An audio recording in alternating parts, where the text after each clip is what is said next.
Bonjour, ici le Progophile. En ce jour de la Saint-Jean, si j'avais un seul album à vous conseiller, c'est l'album de Opus 5, Contre-courant, un album de 76, magnifique. Et j'ai une deuxième chose que je vais vous parler. Magnifique livre, j'en ai déjà parlé dans ma deuxième vidéo sur mes livres de prog.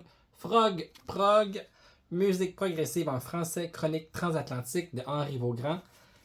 Des albums français, francophones, du Québec, de la Suisse, de la France, de la Belgique, etc. Un incontournable, magnifique. Et j'ai goût de vous lire justement la chronique qu'il a fait sur Opus 5.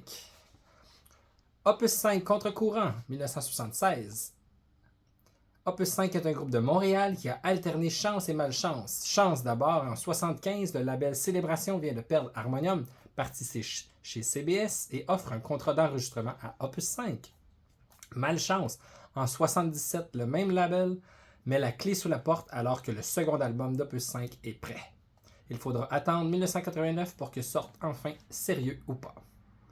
Mais le groupe a splitté depuis longtemps. On voit là toutes les difficultés des ensembles québécois à publier leur musique.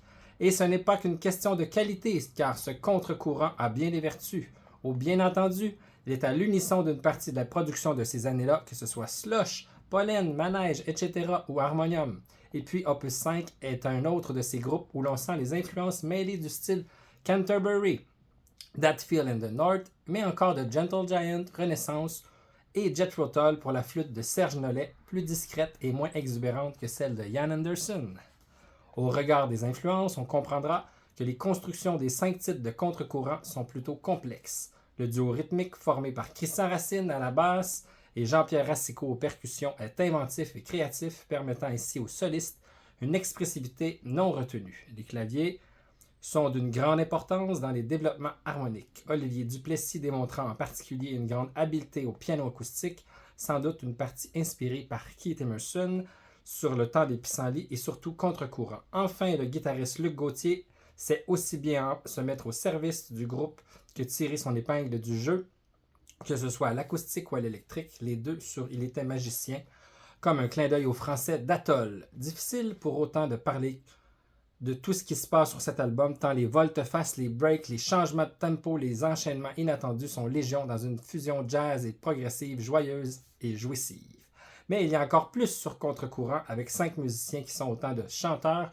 Les colorations vocales sont variées, complémentaires, harmonisées et adaptées à chaque ambiance, ce qui fait que, même si c'est avant tout la musique qui semble mise en avant, les parties chantées ne sont pas simple commentation, ornementation et servent la qualité et l'à-propos des textes.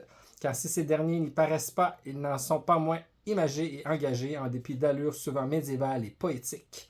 À l'exemple de celui de Les Seigneurs, posant la question de l'identité nationale québécoise avec le goguenard et grinçant dans un pays que l'on nomme le Québec, est-ce normal que de parler l'anglais? Un album à redécouvrir car il est sans conteste l'un des grands disques du rock progressif québécois. Ils ont fait une autre discographie complémentaire, Sérieux ou pas, disque aller-retour en 1989. Alors voilà, excellent livre à se procurer si vous aimez le prog francophone. Et en ce jour de la Saint-Jean, allez écouter Contre-courant de Opus 5. Bonne Saint-Jean!